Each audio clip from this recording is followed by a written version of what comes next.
Welcome, everybody, to the Mind and Body podcast. Today, we have Gary Chupik, a mental performance coach, and I'm so excited that he's with us. Gary, welcome to the channel. Thanks for having me. Yeah, man, I've been looking forward to this for a very long time. I appreciate your friendship. We just finished, or are actually wrapping up a series on mental toughness. And I know I was talking to you about it on the side, getting you to coach me a little bit on it because you're in this particular space. And I know that mental toughness would be just an aspect of what you would try to implement and try to help someone with. But I was thinking, man, if we could get Gary Chupik on, that would be fantastic. So I just want to jump right in and ask you this question. At what point did you know you wanted to become a mental performance coach? Well, it's interesting. I'm a second career kind of guy. And so during that time where I was trying to figure out my life and what to do, a friend of mine said, "Hey, Gary, have you ever heard of Trevor Moawad?" And I said, "No, I didn't know who that was." And that was Russell Wilson's mental performance coach. And so he was like, "Yeah, you should read some of his stuff." And I began reading a couple of his books, and I was just blown away by it. Was like all of a sudden I was reading in English, and I was reading something that was so exciting to me. And so I wouldn't say it was a time of depression. It was just kind of I think I was just really exhausted in my life from my previous occupation. And so when I started reading him, it inspired me to start reading other stuff in sports psychology. And I felt like I had just come home. It's like you read something and you kind of go, "Oh, I love it." I don't even know how to express how much you love something. And so I just began gobbling it up. And I spent, I would say, probably conservatively 1,000 hours studying sports psych for the next year. I was every waking moment I could get my hands on sports psych stuff, I just did. And so I had another friend who said, "Hey, I know Trevor Moawad and his family. And so would you be interested in meeting him? Would you like me to set up this blind date?" And I was like, "Would I?" Like, of course. And at that point, an opportunity. And at that point, I hadn't thought much about being a mental performance coach. And so we got on a meeting and got in a meeting with Trevor Moawad during COVID, and it was just really wonderful. It was exceptionally rewarding just to spend an hour with him. And then he said, "Hey, do you want to do this again?" I was like, "Oh my gosh!" Like I was so excited. And so we spent the next 18 months or so just doing once a month. And during that time, he had said, "Hey, have you ever thought about doing this professionally?" I said, "Actually, no." He said, "I think you have the potential really to do this and do it at a high level." And so I was so caught back by his comment. And he said, "Listen, in the next 30 days, I want you to come back and take all that stuff that you learned in sports psych. And what I want you to do is put it together in a process or a system that you could package it and sell to people." And I said, "So are you saying that I could do this for a living?" He goes, "Oh yeah, I think you can." So he kind of explained some of the ins and outs for me and the difference between sports and business and kind of his own journey. And it was just really, really intriguing. And I felt really special because there's a lot of people that even that work for him that have never met him. Apparently he wasn't really a gregarious social being. He just kind of did his thing and went and moved on to the next thing. So I felt really honored. And then one day I would say about halfway through that experience, I showed him my mental performance system and process. And then he got off the phone, called Russell Wilson's brother, Harrison, and Harrison and I, a couple of weeks later, had a one-on-one call, and they hired me on the spot. So it was just a wild, crazy, in through the side door sort of experience. And so, I don't think it's very typical, but a lot of mental performance coaches have either a kinesiology or sports psych background. And usually with sports psych is a kinesiology background. But my sort of unique twist on it is I have a leadership background. And so I'm sort of mixing the self-leadership and the leadership and the mental performance stuff, and which is an interesting twist on it. But I'm everywhere I go, I think people are really interested in the idea of self-efficacy and self-leadership as being a major component of mental performance, because you really do need to take control of your thoughts, and you need to take control of yourself, and you need to lead yourself. And you guys, I've heard your show, and you guys have talked about the idea of like, how do I just gain control of my own thoughts? How do I gain control of my life? And a lot of people think that they don't have a lot of controllability in their life, and they actually do. And that's you guys are so good at that in your industry, and your crossover into a lot of the mind stuff. And I think we're talking the same language. So it's like just Yeah. helping people figure out the self leadership part and unlocking kind of people's potential within themselves. Yeah. Yeah. Oh, I love that so much. That's amazing. So, Gary, John knows you so much better than I do. And so like I have some unanswered questions. So I know like our audience would love to like get to know who you are. So you've been in like this mental performance coaching for only a few years now. And like from what I know is like you have made like significant leaps and bounds in the industry and are really starting to get your name out there, which is amazing.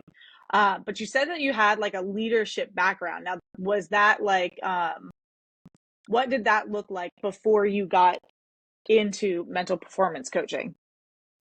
Well, it's interesting that I never really wanted to be a leader when I grew up. Yeah. And even in my adult years, I always thought leadership stuff was the crack cocaine for, CEOs and people in Yes. leadership.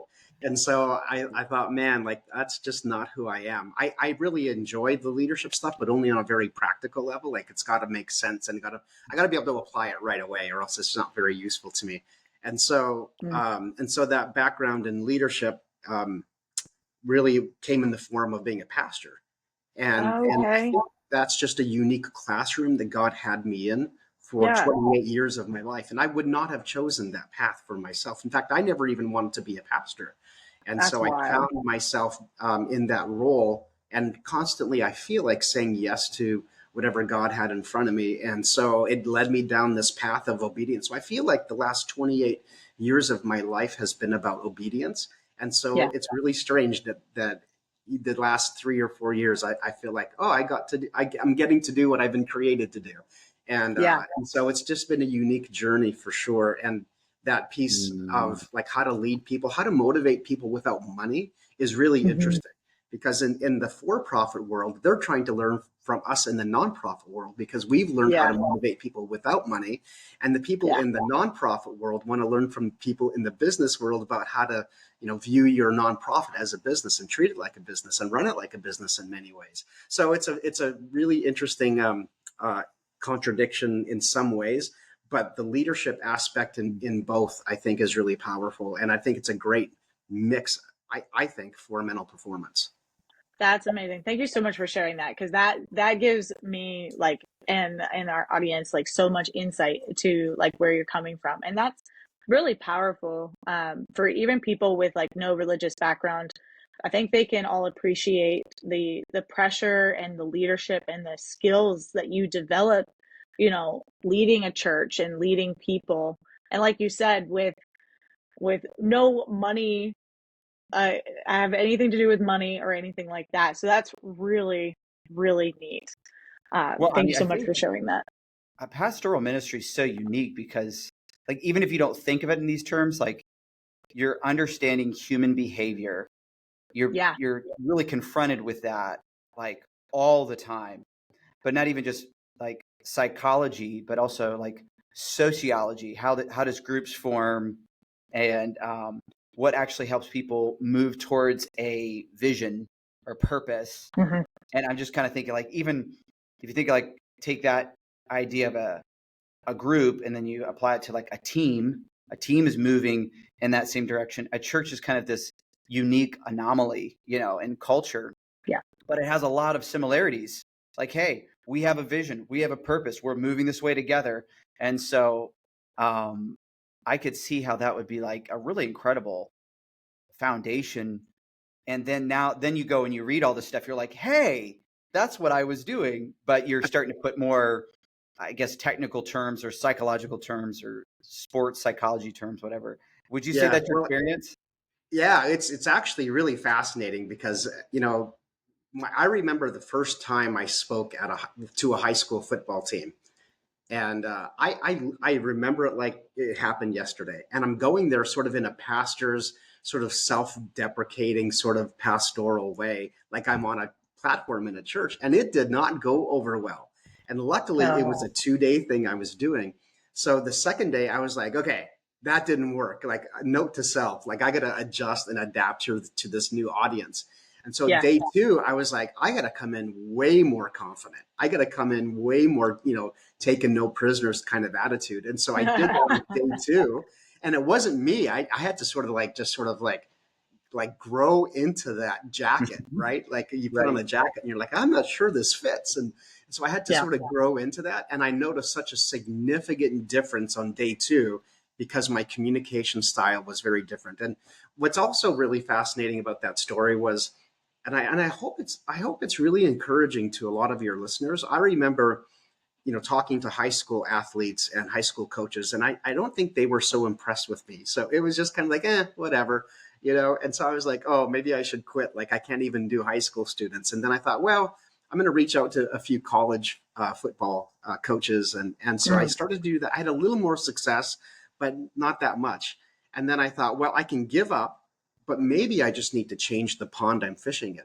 So I Yeah. decided, maybe Mm. against my own better judgment, I don't know, but I decided to reach out to some professional coaches, and the response was totally different.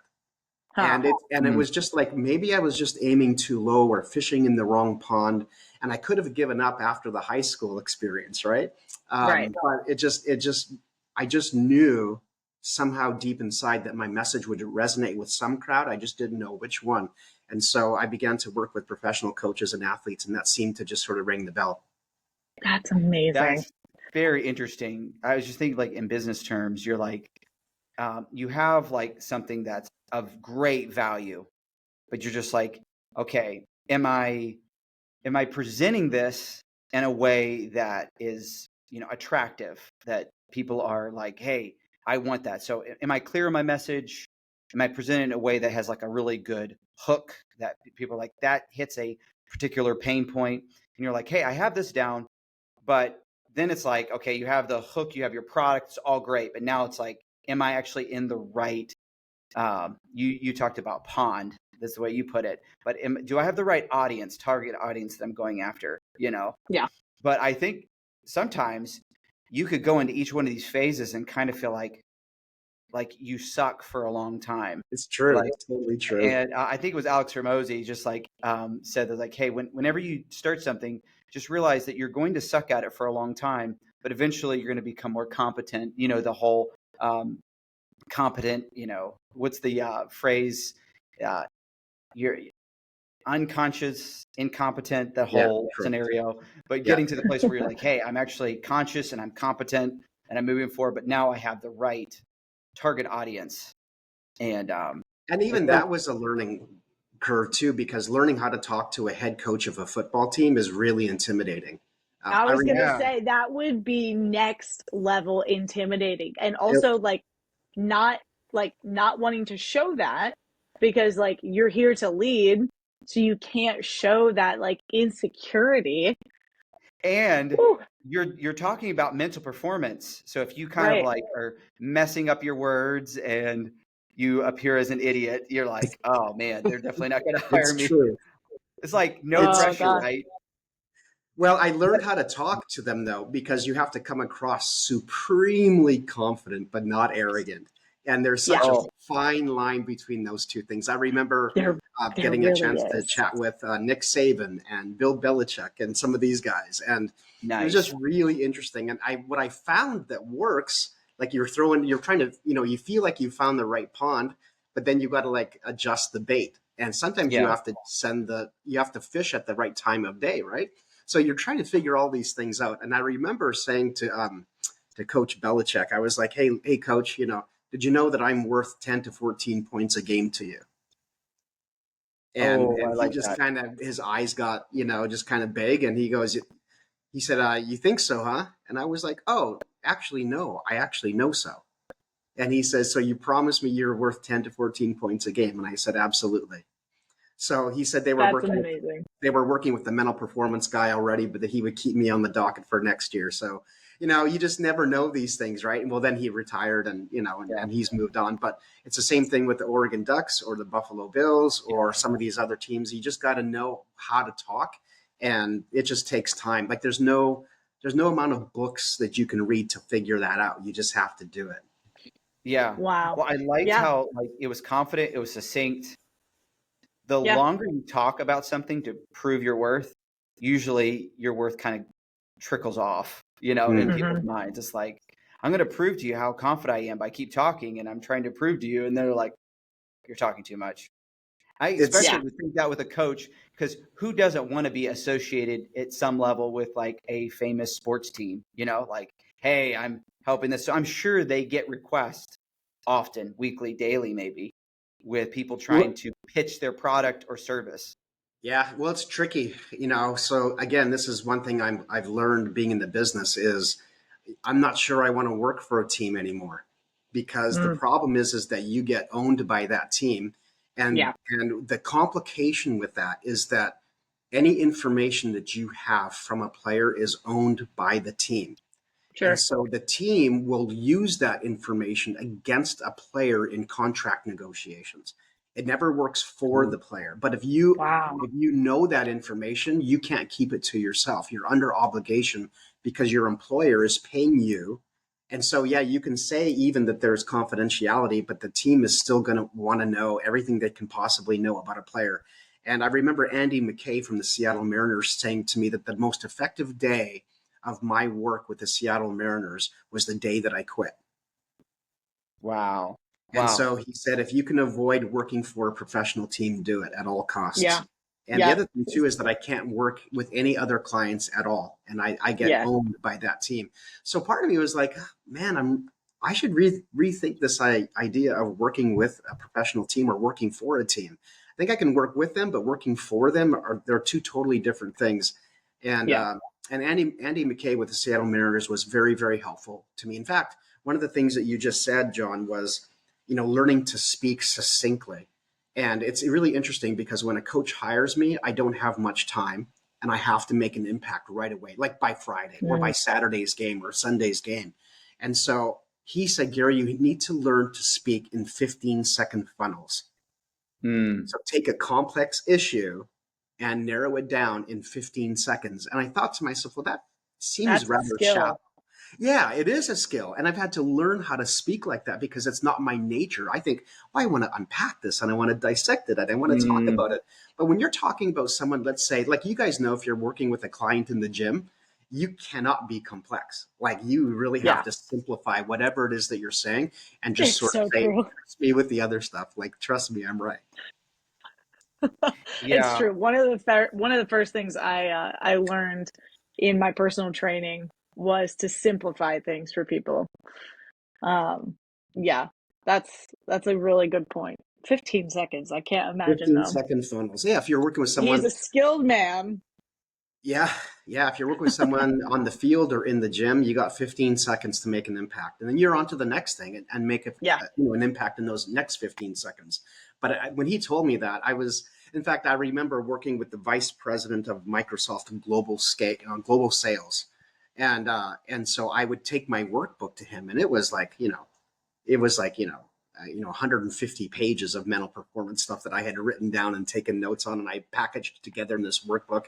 And he just looked at me and he said, "Too complicated." He was in the office with Bill Gates like regularly, right? And so he said, "Too complicated, too complicated." I'm like, okay, like, and then it went from 4 pages to 3 pages, and then he was like, "Too complicated, too complicated." Then it was 2 pages, and I was like, well, surely just narrowing everything down to 2 pages on a particular topic was it just felt like it Mm. was like just not right. It felt like it was Yeah. immoral or something. I was like, but how do I tell him all these aspects that I know? And then he said, Gary, when you One put page. everything down on one page, I knew it. One. you'll be there. And I was like, no way. So then he made me get even like I would have all these paragraphs trying to jam in information. He was like, no, no, no, too complicated. So it took me about 6 months to get it to where it needed to be, which Wow. was one topic, one page with 3 headings: awareness, education, application. So Hmm. here's what you Mm. need to be aware of, because we might not be aware of something, that there's another Yeah. alternative to think about something. Number two was educate. I'm going to show you or teach you something that you might not know. And then application is, how do we drive this home so you get to practice it in your daily life? Because if you can practice these mental performance tactics in your daily life, you're much more likely to put them into practice when the pressure is on and the stakes are high on a playing field. So yeah, Yeah. it's like, yeah, Nice. practice these things, these really simple things, but just the repetition, the mental repetition of doing all these things is just more important than almost anything. It's not the breadth of knowledge that a client has, it's the intensity of that funnel. And if they can receive what you're saying and put it into practice, then they'll have a suite of tools to be able to pick out in their tool bag and use it anytime that they want. That's I love amazing. that. So do you follow that uh, 3 point pattern when you go in? Is that kind of like your, like, hey, I'm going to give these three regardless of whatever situation I'm in? Is that how Yeah, you? it Yeah, I mean, I don't do that formally, but I can guarantee you that that's a very informal way of me processing the information that I'm communicating to people. Yeah. It's very true. And I find that if I just use that formula, um, that I think most people don't get overwhelmed with my material. They'll just say, "Oh, okay, it's this simple." I keep telling people it's like, it's simple, but it's not easy to do, and training yourself mentally is actually pretty difficult to have the Yeah. consistency of like doing it over and over and over again. And the other thing too is we want to stress test what we teach. Will it work in this environment? Will it work for this occupation? Will it work in this high pressure environment?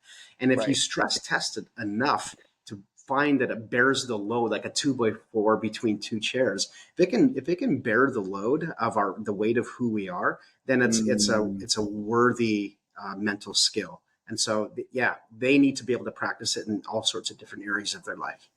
That's amazing. I'd like to dig deeper into your process, if you don't mind.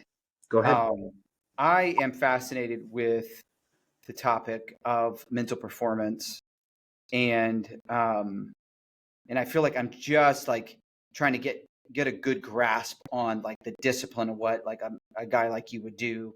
I don't know if you would agree with me or not that there's a lot of mental coaches out there. If I looked at their material, it just seems kind of ambiguous. Like it's lacking some really concrete nature to the process. So just kind of like to preface this next question, um, I really want to get down to like what are as you see it, the key fundamental elements of mental performance. Now, there might be some secondary, tertiary things that you might include later in the process, but you're like, we have to hit on these fundamentals. They're here. Like I know for Amber and I, as we're coaching people in their physical health, and I feel like it just seems to be a little bit more evidently clear. Like we're like, okay, we're dialing in your nutrition. We're going to do that. We're going to hone your training with a great level of specificity so the training aligns with the goals. You want to get stronger? This is what the training is going to look like. Here's the diet. Here's the macronutrient breakdown. And so we have like pretty much mapped out like what are the fundamentals of fitness training, like with whatever you're going towards. What is the fundamentals of nutrition? But man, I'm thinking like, okay, I'm dealing with someone's mentality. There's so much more there. There's like background knowledge, what they grew up, the beliefs that they have that you don't even maybe know about initially. So how do you go about helping someone? What would be those fundamental practices? Well, I think you're spot on when you say there's a secondary fundamentals and there's a primary fundamental. And the secondary fundamental would be just some of the things that I find to be really important, like self leadership. I think is the holy grail of all mental performance. Most of the people in my industry, as you mentioned, don't really understand. Even when they talk about it, they don't understand mindset and where it comes from and some of the ingredients of it. So for me, I really pride myself on dissecting what it is that mindset is. So the self leadership, I think is the holy grail of all mental performance. My colleagues would say that motivation is, and I just don't believe that. No. I never have, and I still don't, because I don't have to be motivated to do well, and neither do you. And Right. When I think about Navy SEALs, they're not motivated to go do all sorts of crazy stuff, but they're good at what they do. So There's I no tell people, motivation there. yeah. Like like they might be able to find that motivation, but it's a dirty fuel, in my opinion. Yeah. But Yeah. if you can self lead, I tell people I'd like to create hard to beat athletes, and Yeah. if I can if I can create or help create a hard to beat athlete, then when they are motivated, they're really hard to beat. And so, or if they get, I'd say, when they get punched in the face, right, then now they're really hard to beat because they're motivated. But a self-led athlete's really hard because they're putting in the practice when their opponents aren't. They're putting in the work. They're studying film. They're in the gym. They're working on their cardio. Like, they're just hard to beat, and they don't have to feel motivated. So I think the motivation is overrated. That's just my opinion. But I think self-leadership is, if you can lead yourself, that's pretty powerful. But I will say, when it comes to if I was to think of a primary construct for mental performance, I would probably describe it this way. That if you've ever baked a cake before, you know that there's ingredients and you know there's a sequence. And I don't know about you, but I've tried to bake a chocolate cake before, and I haven't been terribly successful. But I don't think it's rocket science to figure out that if you put some flour in a pan and put some cocoa on top and put an egg on top and put it in the oven at 375 for 45 minutes, and then you bring it out and then you put, a few other ingredients in, and stir it around, that you're going to get the outcome that you're looking for. You're not going to get a chocolate cake. You have all the right ingredients. Well, you might be missing a few ingredients, but you don't have all the right ingredients, and you certainly haven't sequenced it properly. And so the sequence, to me, is part of the magic of why I think I have success. And I'll share my secret with you. I'm going to share with you, where I think it's the most fundamental thing that I can teach, and it's the basis for how I teach mindset. And that is this. So our mindset comes from, and by the way, it took me 6 or 7 years to figure this out. I'm not kidding. I've been thinking about this for a long time. And again, stress testing it, right? So I think our mindset comes from experiences that we've had in our past. Sometimes they happen to us, and sometimes we've knowingly participated in them, but we have an experience. And so think of it like a physics equation. So you have, the word experience here, and then in brackets, you have your thoughts and feelings that are associated with the experience that you've had. So now I have thoughts and feelings about an experience that I had, and outside of that construct, I have my response. So I get to choose how I respond to a stimuli or an experience, no matter how negative or positive it's been. That's why people that go through really hard and difficult adversities can come out of it with an attitude. You're like, how did you come up with that attitude? Well, they chose their response. They got to choose it, and they had a sort of a consciousness that they could choose it. So you have an experience. That's powerful. Yeah, plus your thoughts and feelings that you have a response to, that you get to choose, that all creates a belief about yourself. And that's where beliefs come from. So once you have all of that and you put a construct or some parentheses around that, now you have a mindset. That's all of that is where mindset comes from. And it doesn't end with a mindset. And this is what Andy McKay taught me with the Mariners as I was explaining this to him. But he says, Gary, you can't end with the mindset. It's got to result in new and improved behaviors. And I was like, you're right. I can't believe you just saw this and I didn't see it. So it's got to result in new and improved behaviors. But if you think about it, a new and improved behavior is cycling back to creating a new experience for yourself, because a new and improved experience or behavior is like a new experience. So now you're creating a new experience with new and improved thoughts, with new and improved responses, with new and improved beliefs and a mindset. And so that's actually how you build a mindset. You keep upgrading your experiences, which are new and improved behaviors. So this is how you literally build a mindset, you make it stronger. So I think mental health is helpful, but mental health, I think, falls short. We're trying to make people's minds stronger. So when I'm dealing with someone and they're having a mental block, one of the first things I'll say, just to try and do a pattern interrupt with them, is just to say, what happened? And they're like, what are you talking about? What happened? I'm going to be like, well, what happened in your past that you've experienced that caused some type of trauma or difficulty? I don't want to get too psychotherapeutic about it, but in reality, yeah, there's something that happened that created that you had thoughts and feelings about, that you had a response to, that you created a belief about yourself. So a good example would be oh, go ahead, John. Are you almost looking for that defining moment? It's not like all moments.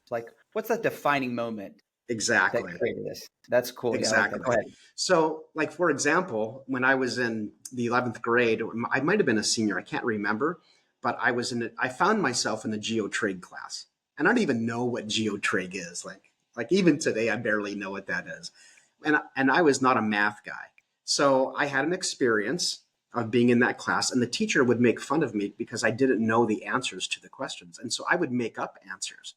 So now I'm the class clown because I'm just blurting out the dumbest things. I'm like exaggerating, the decimal points on an answer, right? And I'm just the class clown. Everybody's laughing at me, and Mm. so I had an experience of being in that class and being made fun of. And my thoughts and feelings were I felt shame because Mm. I wasn't very smart. So my response was to be funny and be humorous, but even though that wasn't my nature to do that. And so the belief that Mm. I created about myself was that I'm not very smart. And my mindset was I'll never amount to much. I'll never use my brain to make a living. Mm. And Oh, so, that one So hits deep, funny. and that one hits personal. yeah. And so, and Dang, so, I and did so not come here to be I know it's schooled, true, right? Gary. And so I remember thinking, and Called it out. literally shaped a lot of decisions that I made in my life growing up. The day Mm. before college was like you can enroll into college, I decided, you know what, this is the dumbest thing ever, but I think I'm going to enroll anyway. And so I enrolled in college. I barely passed high school. Like my parents were like, you can do it. I was just like barely passed. It was back in the day when 50% was a pass. I was like 51%. And Fantastic. yeah. And so, but if I could, and then I went on with my master's degree to graduate with high honors. But all throughout high school, I struggled in school. And I think a lot of it came down to I just didn't think I was smart enough. And so if I could, and this is where we can kind of coach ourselves in some ways, where if I could go back to that wooden desk where you can carve your initials in, if Yeah. I could go back to that desk and sit down there and be invisible and whisper in my own ear, hey, Gary, you know, geotrig's not your thing, but did you know there's 9 different kinds of intelligence? There's maybe give or take a few, but basically there's 9 different kinds of intelligence. Geotrig's not yours. Don't worry about this guy. You'll Yeah. find your thing. And if I could have Yeah. told that to myself back then and let my 55-year-old self whisper that to my 15 or 16-year-old self, I just wonder how my life would have been different. And not that it would have been, but I can't help but to wonder. And so I think when we're working with clients, they have an experience somewhere, and it's not that everyone has a hang up, but somewhere the mind gets built and programmed from previous experiences. So I just Yeah. kind of want to do a little bit of digging and find out what happened. And so I that's love it. really as to answer kind of full circle your question about like what is the primary fundamental foundation of mental performance. That idea of finding the ingredients in the sequence and knowing where to go when I'm helping someone's mindset. And sometimes it's at the Mm. experiential level, sometimes it's at the thoughts and feelings level, sometimes it's at their response level, sometimes it's the belief that they created about themselves. But I'm curious about where in that sequence that tripped them up. And so that's kind of one of the fundamental units of my teachings. That's So let me amazing. recap. Let's see if I have this. So you have experience. So when you're from a young child, you're making experiences, and what follows is feelings and thoughts about Yep. what occurred. From those feelings and thoughts, form a belief about Well, yourself. no, you have your response to those things first. Okay, so So if experience. you Okay, I see. Then you have that feelings and thoughts, and you respond to it. yes, And from that response, and all of those things form like a belief about yourself, about the world, moving correct, about in the world. Mm. Um, and then this begins to shape a mindset, correct, whether negative or positive, maybe a correct. mixture. Probably all of us have a mixture of like negative mindset, positive mindset. um, and when you're trying to shape someone to perform at their highest, so I think about like an athlete. A head coach is hiring you to help that athlete perform at that moment at its the best. Like they have mental clarity, mental focus, they're going to perform the best. So prior to that, you're saying, hey, I want to make sure that I understand this athlete, their experiences, which led to, feelings and thoughts, responses that formed a mindset, and now is kind of laying out now their practice as it is right now. Is that correct? Right, because they can get stuck. Let's say they get stuck at the belief level. Let's just Yeah. say that the belief about themselves, I'll never lose weight. I'll never get in shape. Yeah. Well, the way I look at that belief piece is really, I think it's really important. Andy McKay with the Mariners said the number one thing that they address is beliefs. Like day Yes. one, class one, do you believe that if you put in the training and you put in the work that you can be an all-star? Or like every player's they got a file on every single player in their system. So Wow. some players want to be an all-star. Some players want to get their first contract or their second contract. Some players just want to make it to the majors. But here's the thing, and I created a sort of a visual for a lot of my audiences, and that is that if this cup represents your level of belief and a 10 is at the top and a 0 is at the bottom, and they're, let's say, a 6 or a 7, well, what does it take? What kind of self-belief do you need to have in yourself in order to be as good as you want to be? You have to be a 10, or you got to be like a 9 or 10, and or Mm. even better, live out of the overflow of that. But if your self-belief, let's say, is a 6, and I poke a hole in at 6, you're always going to leak at the level of your self-belief, no matter Mhm. what gets poured into you. Yeah. You'll Yeah. always leak there. And so that's Great. why a lot of times when we work with clients, they get stuck or they don't improve, because oftentimes it's the level of their self-belief that is actually the inhibitor. I feel like So I'm sitting in on a therapy session right now. This I is know it's this great. is this is good though. Like that is so incredibly powerful. Like people, I'm sure so many people that you work with, as you like talk with them about like literally that self-belief moment right there, they probably sit with that for like days, maybe even weeks, because that has to dig way back into their lives, back into like their experiences, and like you said, that pivotal moment. um Dang. All right, Yeah. that's There's a amazing. Sorry, John. No, you're fine. No, you're great. So crazy story, Gary. I got to share it with you. This is more in the like hypertrophy literature, so like muscle building literature, and they're doing the study between the relationship between psychology and physiology, or just change in the body. And they did the study. They took, I think it was 10 men. I could be wrong, and I could send you this study, by the way. Um, they took, I think it was 10 men, and five of the men, they said, hey, we're going to have you train, but we're going to give you some steroids, and it's going to make your muscles much bigger. And then the other group, they're like, hey, you're going to train completely natural. Okay. And they all had this information. So the five that got the steroid actually didn't get a steroid. It was just a placebo, totally fake. So all 10 men train naturally. Right. But at the end of the study, all the five men that believed they took the steroid increased in muscle mass and outperformed the ones that believed that they were training naturally. And the whole point of Mm. the study was just to show there is something we can't put our finger on it yet. And as far as I can tell, the science can't fully explain why this is the case. But when somebody believes they can do it and Yeah. believes that they can level up, it actually has a ramification in their physiology. So there's this Mm. connection. And I was like, oh my goodness, I got to share this with Gary Yeah. Well, Yeah. because Dr. Ali Crum did it with the University of Stanford, where she talked about, or she wrote an article about this. And she was they had a placebo group and they had another group, and they gave the same milkshake to two groups. But it was the same one, but they told one group that it was full of fat and calories, and they were going to feel terrible after they drank it. It was just going to be awful. Then the other group, they said it was a protein drink, and you're going to feel great, and you're going to feel energized. And it was the same group. And what they did was they tested the blood sugars of each of the groups, and then the group that believed that it was healthy for them actually had a much their body had a much better response Huh.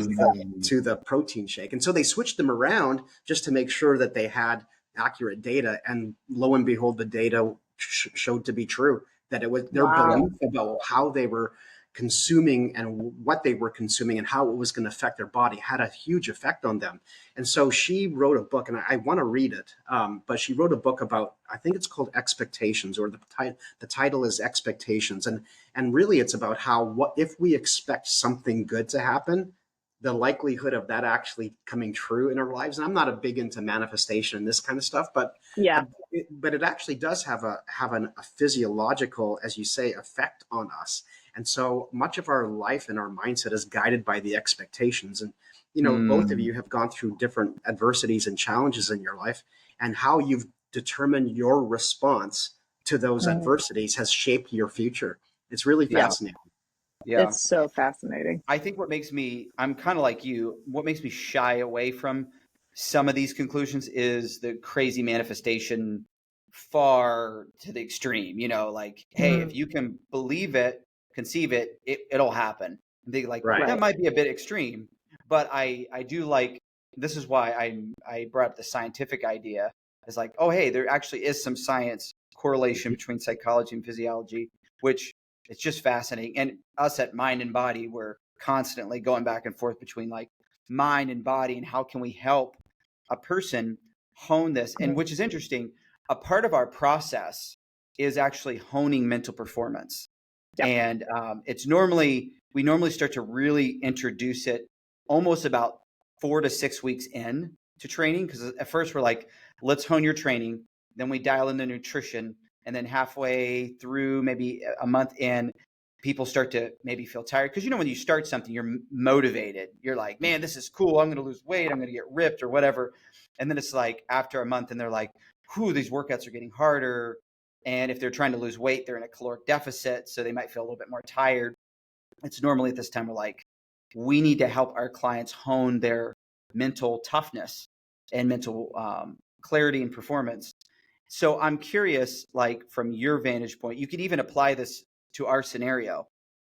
How would you help us? What would be the best way to coach somebody like we're trying to coach and up their game and mental performance?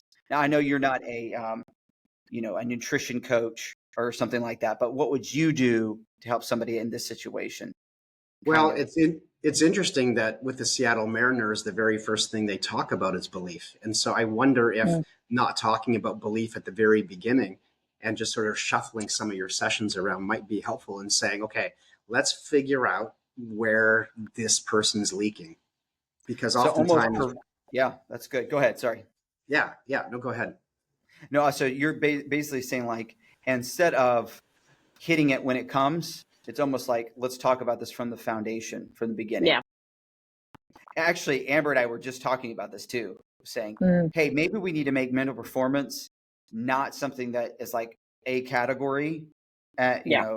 third step in the process type of thing, but something that's just like a thread through the Yeah. entire thing. Everything's built off this thread, and we're increasing the disciplines. Like, you got to start with a good mentality. Now we're going to add additional things that will help strengthen their mindset, and they may not be ready for all of it right away, but it's like, let's lay those fundamental things, like addressing limiting beliefs and things of that nature, which we have done a little bit like on our onboarding process.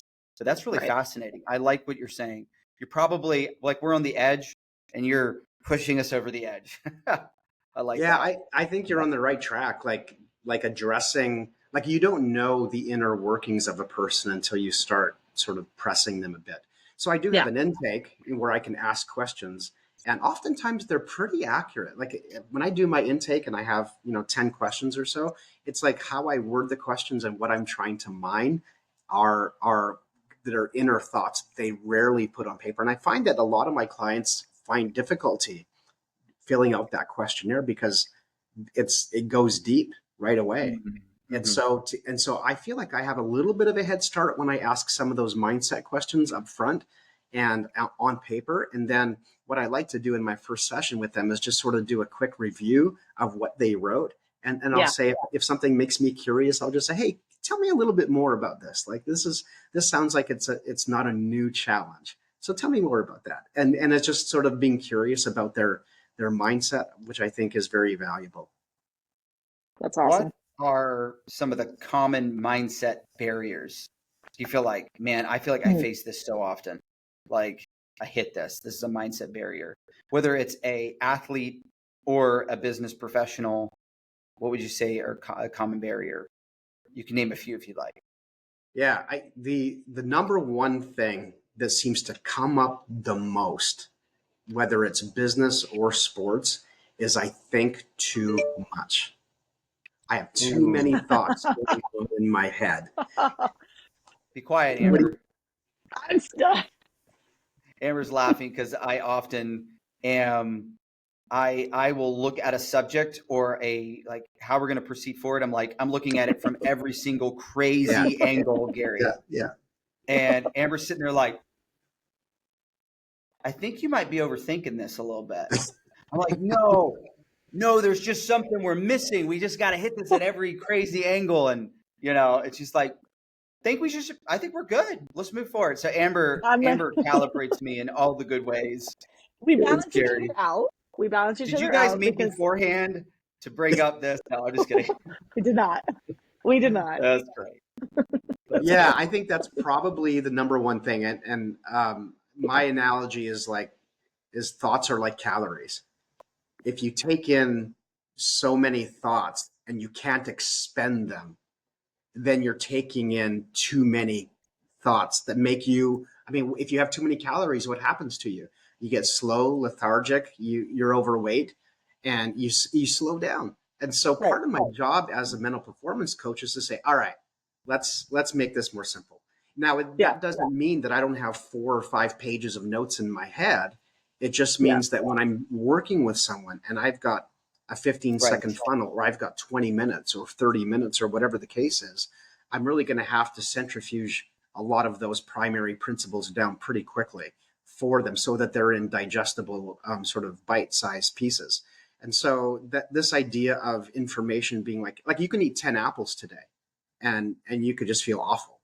Right. But Right. you haven't been able to expend the information. And so I like that analogy because it causes us to think, well, maybe even good information can be overwhelming. You can Mhm. take in too much good stuff. And so Oh. I believe in this thing called intentional naivety. And I use it in lots of ways in my life because it's helpful. And maybe an excuse at times, but just that, you know what, if I'm going to spend so much time thinking about something, I'm probably robbing another part of my life that needs the thought Mhm. or needs my energy, and that becomes an energy management sort of prospect instead of, well, That's good. how much can I learn and how much can I know and how much can I communicate. That's so I good. like the way you worded that. And I'm learning this lesson right now because I love to dig deep in things. And I find myself saying, no, this is not my area of expertise. I don't have to become a scholar in this particular area. It's Yeah. totally okay for me to try to pass on this one. No, I really like that. So right now, Gary, you basically said that I am like mentally like a sumo wrestler and I need to probably cut back. uh, Well, uh, I'm not so sure. I mean, both of you have a large capacity for knowledge and information.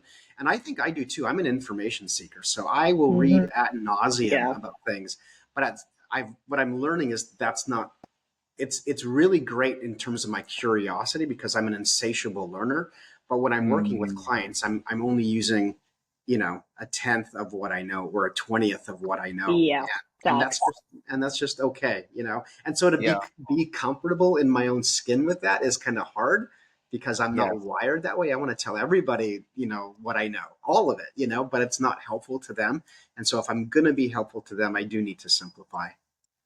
Yeah. Cody Sanchez, who's like a business professional. I don't know if you know who she is.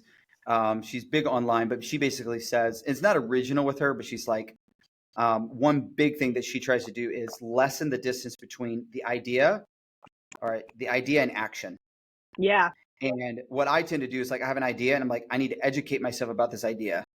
And then it could be weeks, months later before I actually take action because I want to do it right. I want to have precision. And there's a point See, in and having that's how we're there's a opposite. but that's there's a good point to that. But I'm Yeah. learning, and I think I made some good progress this year of saying okay, here's a thought. What are the necessary things I need to know for sure? But let's take action as soon as possible on this type of thing. And then, Yeah. obviously you're learning as you go and you're developing. And you're, as you said too, to tie in what you said, you're gaining new experiences and you're able to level up the way you think, from Yeah. those experiences rather than just anticipating everything. So it's almost staying more like, this is hypothetical. Let's move from the hypothetical and overthinking it to the actual and leveling up our mindset. Anyways, Yeah. I'm fleshing this out. Feel free to jump in and make corrections or thoughts on it. But it's really good stuff, Gary. I really Well, appreciate that. what's interesting is that like in my world, I have 26 different categories of mental performance. And so right now, as we speak, I'm putting together what I think will be the world's best mental performance test. And it's my language, it's my stuff. I don't want That'll be ChatGPT to cool. do it. And so I want to be able to sell it to a company and say, hey, why don't we get your entire company assessed? And Yeah. if they're honest, I can really figure out kind of where the weak link is in their mindset, and that's where the greatest room for improvement is. And so this idea of like your client has a natural self and it has an ideal self, and the distance between where they presently are and how they view themselves in an ideal state, that gap determines their level of general anxiety, is what Sigmund Freud said. So if you can sort of, Mm. as you said, kind of close that gap between their natural, like their present self, and their ideal self, and give them hope that that's actually pretty doable. It's not outside of the realm of possibility that they can get there. Then that's very hopeful for them. And a hopeful client, as you will know, is an optimistic one. And if they are Yeah. optimistic and hopeful, they're going to do much better. Yeah. So, Oh, I love that. what do you think about techniques to manage like anxiety in the moment? So, like the sports players that will just like shut out the world and almost visualize, like visualization, or just breathing techniques. Is this something that you bring into your mindset for like, okay, you've taught me a lot, Gary, help me identify limiting beliefs and you're moving me through this process, but now we're at the moment and I'm freaking out. Yeah. Like, what's your So there, process? yeah. So I found it, I discovered it, and now I use it. And it's interesting too, because I was teaching the FBI a couple Fridays ago, and I had a chance to share that with the FBI and also with police and fire on a different occasion. And I discovered it in baseball, because I was like, well, on average there's between 13 and 17 seconds between pitches in baseball. And so I was Mm. using baseball as my sort of my standard. And so I thought, well, how do I control, as a mental performance coach, all 17 seconds? So that was Yeah. my basis for trying to figure this out. Because if I can control all 17 seconds, the player is not going down what I call the confidence spiral. They're not thinking about the pretty guy or pretty girl in the stands. They're not thinking about the hot dog they're going to have, later, or they're not thinking about a domestic situation. If I can control all 17 seconds, that's going to put them in the best position to succeed. Because I always teach that you can't control an outcome, but you can always put yourself in the best position to succeed. So you can throw the perfect pitch, but it still get hit for a home run. So I created something called CAPE, CAPE. So we have our off the field mental performance, and then we have on the field mental performance. And there's probably 6 or 7 different tactics, but I like CAPE a lot because it's very Mm. flexible. And what I find is that when I teach it to people in business, they're like, hey, this works in business, or hey, this works in being a mom. Hey, this works in being a business owner. Hey, so CAPE stands for, C stands for control. So the universal sign to calm yourself is to take a deep breath. And typically, if possible, do a nasal breath. And I teach something called vertical breathing instead of horizontal breathing, because your chest has stress receptors in it. So when you Mm. feel a lot of stress, your chest gets tight. So, but if I can get you to breathe instead of like this, but kind of vertically, and kind of pretend like you're breathing Yeah. into your upper back, your lungs there, then you're not activating, I think, as many of those stress receptors in your chest. So take that deep breath, control yourself. Maybe there's a routine for a baseball player or another sport. You have a little bit of a routine. Just gain control of yourself is the first thing. The second thing is assess. You're going to assess the situation. Pitch count, where the runners are on base, what's the call from the manager. You're just assessing everything. The third thing is called plan, right? So make a plan. So if the ball comes to me, or it's an inside pitch or an outside pitch, or whatever the case is, or if you're a batter, or or you're a back catcher, or whatever position you're playing, it's the same thing. It's what am I going to do? What's your plan? Because when you have a plan, you're more likely to pursue the plan, right? You have a plan, and if you have a plan, you tend to be a little bit more confident. So you make your Right. plan, and then the E stands for execute, which has two aspects to it. It is trust your training and trust your instincts. So in the heat of a moment, what you really want to do is cape. And so if you're playing football, it's control, assess the situation, get the play, get the plan, and execute the plan. Trust your training and trust your instincts. So we need high-performing athletes to trust their instincts, not just trust their training. So yeah, that's sort of an in-game thing I like to use. But I find that it works for business people. It works for moms. It's amazing how flexible this is. And so I love to teach it. I That's love that. awesome. For somebody that's a new athlete and maybe they don't have, you may have heard people say, like, you build confidence by stacking up the proof that you can do what you actually say you can do. And so instead of having like empty affirmations, like, I can do this, I'm a strong person, I'm this, and some people will, it almost feel like it's empty to them. They're like, I'm just saying things at a mirror or screaming things at a mirror. And some will say, well, you need to stack up that proof. But what if they don't have that proof yet, or limited proof? They maybe have proof in a different area, but now they're bringing it into a different arena.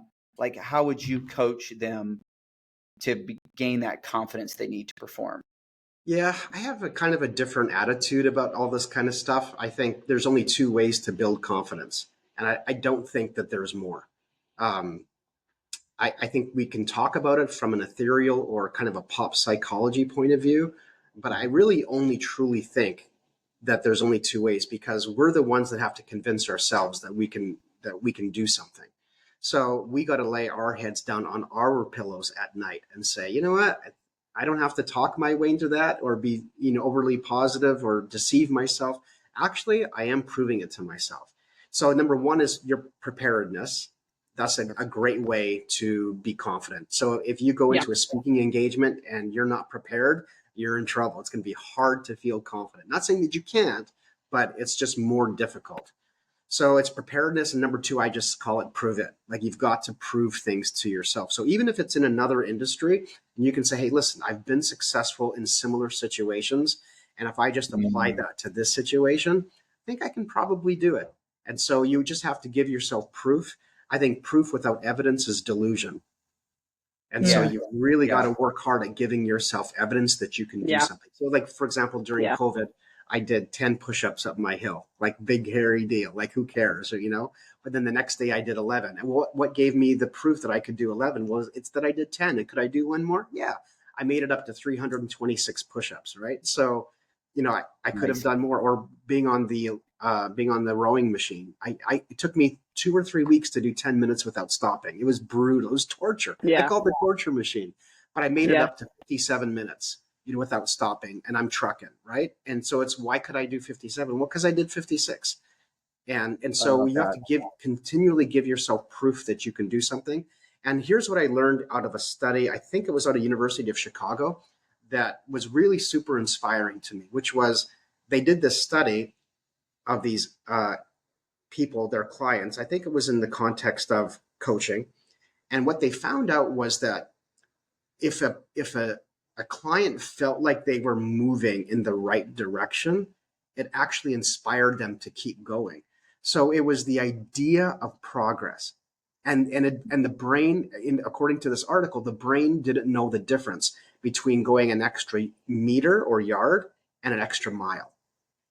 So the Mm. same outcome was evident, that you felt really great about the progress that you were making. And so it's Yeah. actually one of the secondary fundamentals of my business is just make progress. It can be so small. It doesn't matter, because your brain doesn't register how far or how more you did. It just knows that it's making progress. And if you're making progress, you're going to be a much more optimistic client. Yeah. I love that. Yeah. That is so That's good. so That's solid. great.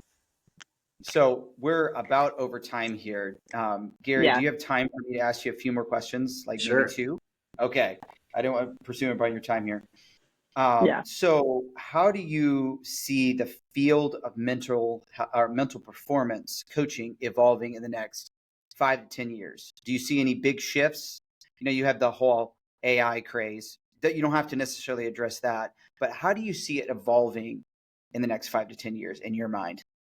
Yeah. Well, it is a really fascinating subject. I'm a little bit of a futurist, so I enjoy studying these kinds of things. And it looks like wearable tech is probably the next level. It is a next level.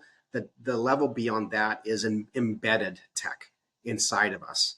So it's Yeah. going to track more and more of our movements and our eye movements. Like, for example, even right now, they're putting, even when it comes to like the NFL and how their quarterback is processing the information in front of them, they can track the eye movement of a quarterback's eyes and sort of determine or predetermine if he's making the right reads or not at the right time. So I think that not only will it be wearable, I think it'll be embedded.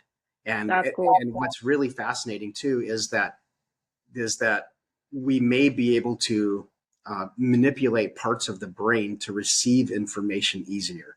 And so it'll increase the fluidity between synapses in the brain.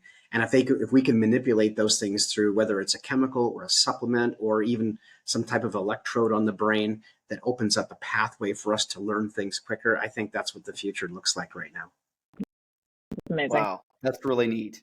That's It's amazing. crazy how much things are changing, even in the last couple of years, and there's anticipating even more so change. I've been kind of tracking it as far as like just that, like mental health and physical health space, but kind of similar things that you're saying is really interesting. I'm wondering too if they are going to be able to tap into expanding lifespans of people. That's another topic we could talk about. I don't know if you've done much reading on it, but I've It's been looking into fascinating. Dr. Peter it. Attia, he writes a lot about this stuff, right? Yeah, That's amazing. totally. So I have a question for you. Do you know what? Oh, let me not drop it. Do you know what this is? Do you know what I this is? do. Do you know what this is?